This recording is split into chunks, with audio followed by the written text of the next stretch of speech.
নমস্কার, আমি শ্রী বিপ্লব আপনাদের সঙ্গে আজকে বিবাহ কোন রাশির সঙ্গে কোন রাশি দিলে ভালো হবে, শুভ হবে, সেই ব্যাপারে একটু আলোচনা করতে চাইছি। যে রাশিগত সামঞ্জস্যটা কি, বিবাহ কি সব রাশির সঙ্গে সব রাশির চলে?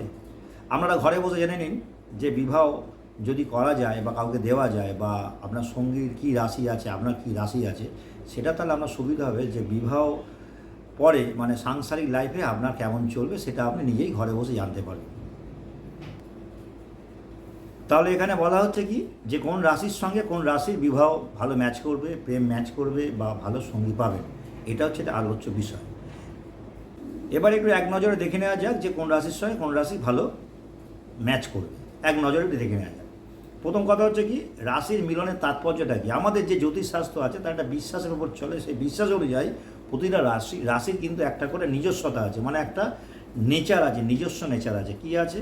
তার গুণাবলী আছে, তার নিজস্ব একটা ধর্ম আছে, তার দুর্বলতা আছে, তার স্বভাব আছে। সে কী স্বভাবের রাশি হবে সেটা কিন্তু আমাদের আগে জানতে হবে, তবে আপনি সেই অনুযায়ী আপনার সঙ্গীর সাথে কিভাবে দিন কাটাবেন বা আগামী দিন কেমন যাবে সেটা আগে থেকে আভাস পাবেন।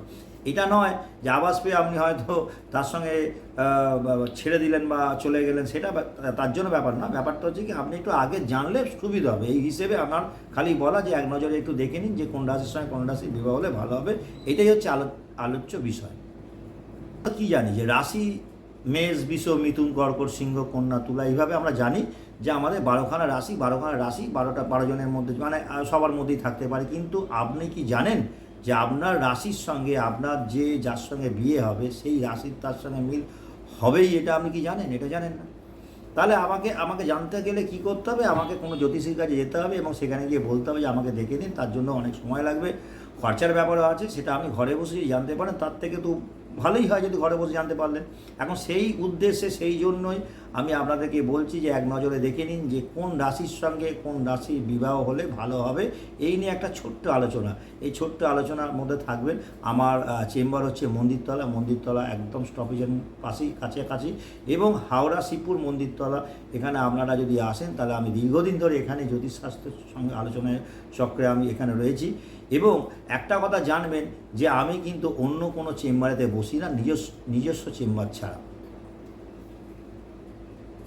রাশি আমরা যে 12টা রাশি দেখি, সেই 12টা রাশিকে আমরা যদি 4 ভাগে ভাগ করি, সেই 4 ভাগটা আগে বুঝতে হবে কি 4 ভাগে ভাগ করা যায়। এটা ছোট্ট আলোচনা, এটা এক নজরে আপনারা নিজেরাও বুঝতে পারবেন যে কী বলতে চাইছি আমি।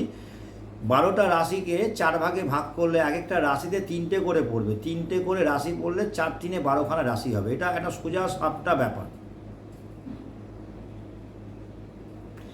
এবার আপনি দেখবেন যে আপনার রাশি কি, সেটার সঙ্গে কি যার সঙ্গে বিয়ে হবে সেই রাশির কি মিল হবে, সেটা আপনি নিজেই বুঝতে পারবেন। তাহলে সেটা কী করে বুঝবেন? স্বাচ্ছন্দ্যে ঘর করতে পারবেন। তাহলে অগ্নি রাশি আমি একটা পার্ট বলে দিচ্ছি, অগ্নি রাশি কাদের বলা হয় সেটা আমি বলে দিচ্ছি।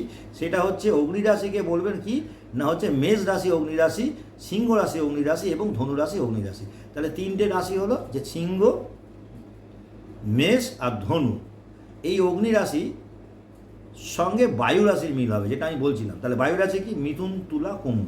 এই যে এগুলো রাশি, এগুলো যদিও যেতে হয়, এটার ব্যাপারে যেতেই হবে, তবু একটু জানা থাকলে ভালো হয়। তাহলে আপনারা সহজে ব্যাপারটা বুঝতে পারবেন। আমি আজকে এইটুকু বললাম, কেন এই চ্যানেলটা যদি আপনাদের ভালো লাগে আপনারা সাবস্ক্রাইব করবেন এবং বেশি বেশি করে লাইক করবেন। আমার চেম্বার হচ্ছে মন্দিরতলা স্টপেজ, হাওড়া শিবপুর মন্দিরতলা। আমি কিন্তু অন্য কোনো চেম্বারেতে বসি না। আজকে এইটুখানি বলছি যে রাশির সঙ্গে রাশিগত সামঞ্জস্যতা রেখেই আপনারা বিবাহ করবেন। সঙ্গীদের মধ্যে তাহলে ভালোবাসা থাকবে, তাহলে শ্রদ্ধা থাকবে এবং তাদের মধ্যে বোঝাপড়া, আগামী দিনটা তাহলে তাদের সুন্দরভাবে কাটবে। আজকে এইটুকু বললাম।